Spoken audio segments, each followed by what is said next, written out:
Hi guys, welcome back to my channel and another video. This week I wanted to do another painting in my A5 watercolour sketchbook and try out and review some new paintbrushes I've bought.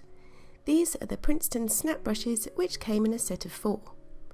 Now we've had some really grotty weather here in the UK lately, so to brighten things up a bit and practice some more botanical art, I'm going to be painting a beautiful yellow rose, so I hope you enjoy the video.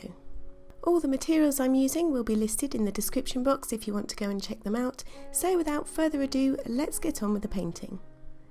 I started out by drawing a light pencil sketch of the rose in my sketchbook and used washi tape around the edge to get a nice white border.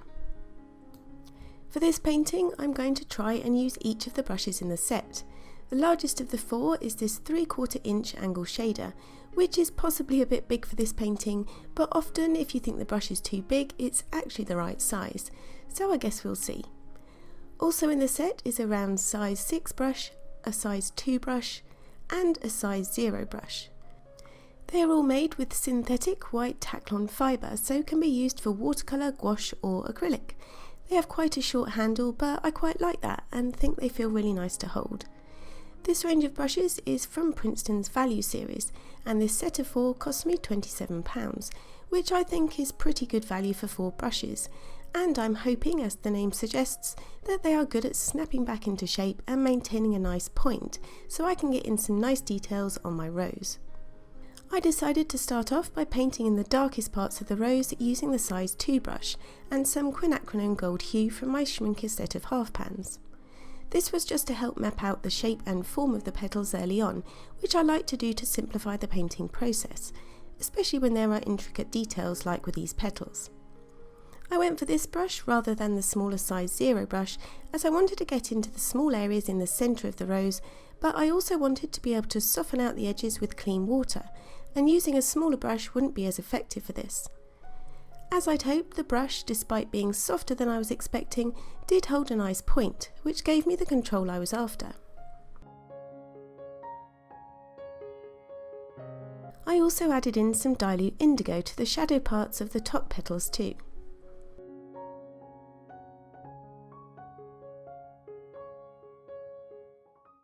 Next, I switched over to the size 6 brush to flesh out the body of the petals.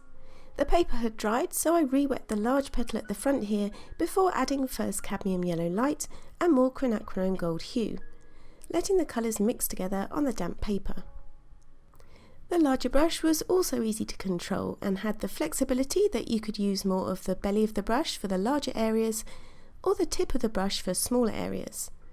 Being synthetic, I did wonder about their ability to lift paint from the paper compared with, say, natural sable brushes, but they work fine on this painting.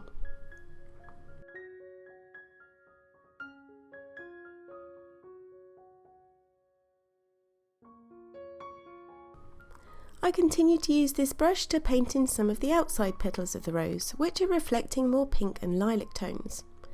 Again, I soften out any hard edges I don't want by applying a clean damp brush. I add in some of the shadow areas on the right hand side too. Again, these appear more of a blue lilac colour than yellow, but I think the range and variety of hues in this rose make it really interesting and fun to paint.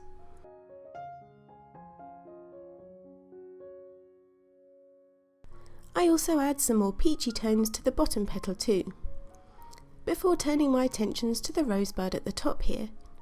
For this, I'm applying a light layer of sap green, and just marking out the shape and form of the bud, being careful to leave a bit of the white of the paper for the highlights.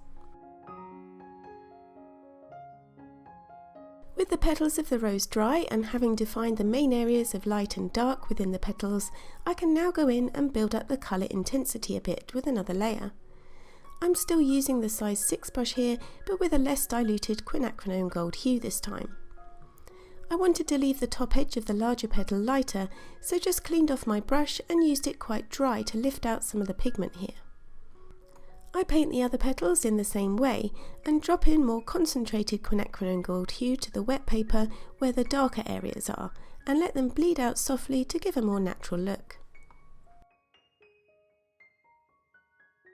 I like to paint each petal separately to avoid the paint all bleeding together, and it also gives me more time to focus on the different colours within each petal rather than paint them all the same. So despite this being a yellow rose, I added in green and blue to some petals, as well as pinks and purples to others.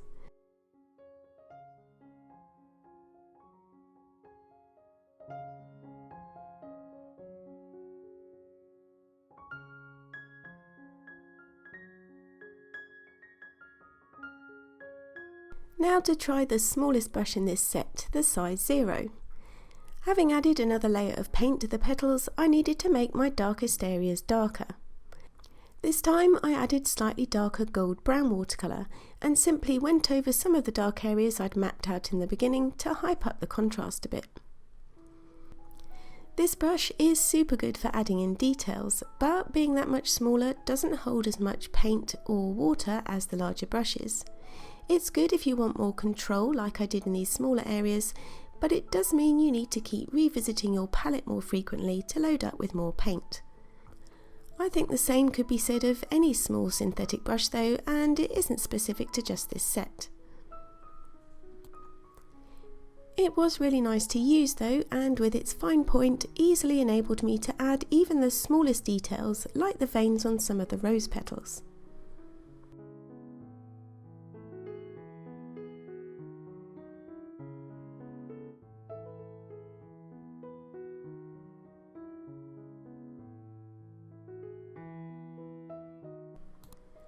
For my next layer I switched back up to the size 2 brush again though, as it was quicker and smoother to fill in the slightly larger areas.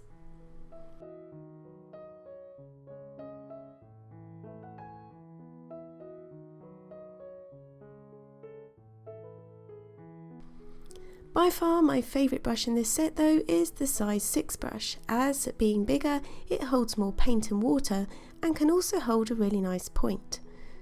I used it on the last layer of this painting again to add a few glazes and adjust some of the values as well.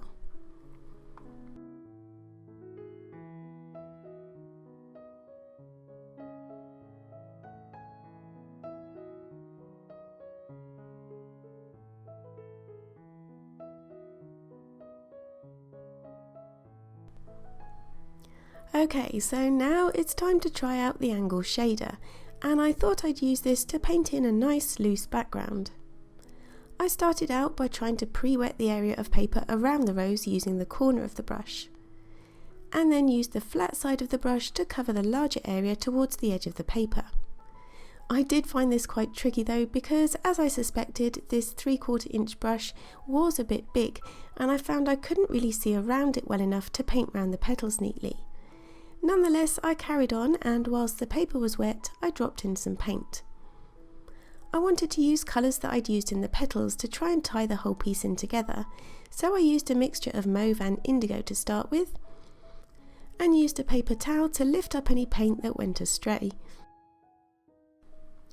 I also added some dark green to the left side of the painting and softened the edges out with some clean water before adding in more concentrated paint.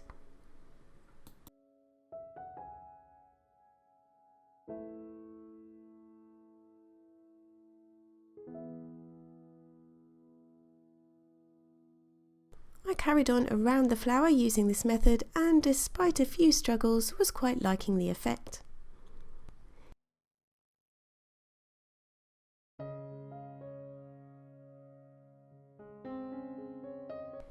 In the end though, when I got to the bottom of the paper and the area around the stems, I reverted back to the size 6 brush for a bit more control and precision. I didn't want too much detail here, but I did want the stems to be visible as stems and have a blurry out of focus look to them, which I think I would have struggled to achieve with the flat brush.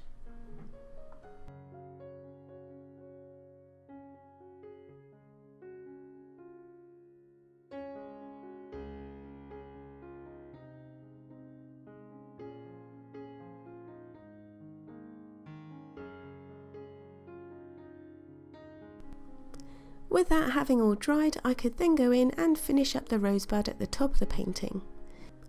I used more concentrated sap green to begin with, emphasising and redefining the shape and form of the petals that I'd laid down in my first layer. I also added more colour to the stem. Then I used the small size 0 brush again to add in more detail to the bud with a darker shade of green that I'd mixed by adding in some of the indigo and mauve left over on my palette.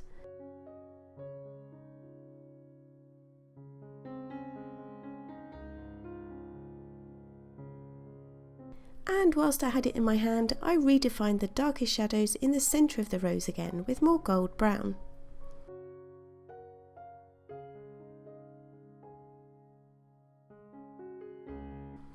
And added a few more light veins to some of the petals too.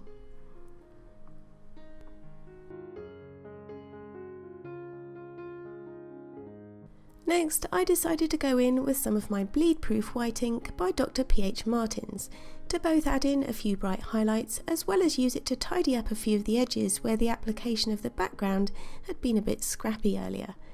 For this, I chose the size 2 brush over the small size 0 as it held slightly more of the ink and still gave a nice crisp finish. Overall, I think the painting turned out okay, and I think these Princeton SNAP brushes are well priced and of very nice quality. There was no shedding of the fibres through the painting process today, and they held their shape really well too. Unfortunately, they aren't so readily available here in the UK from what I can tell, but it's worth checking them out where you are, as availability will vary depending on where you live. Because they are synthetic, they will also be more durable than sable brushes, and I'm looking forward to testing them out on my next acrylic painting, especially the angle shader, which wasn't the best fit for this piece, but would definitely suit a bigger painting. Due to my struggles with it today, I didn't go as dark for the background as I'd planned, but it was a lot of fun to try out these brushes and experiment with different techniques and colour combinations too. Let me know in the comments if you have tried these brushes before and what you think of them. And if you like the painting and this video, then please give it a thumbs up, comment and subscribe to my channel if you're seeing it for the first time. I really appreciate all your support and hope the sun is shining where you are. Thank you so much for watching, have a great weekend, and I'll see you in the next video. Take care, bye.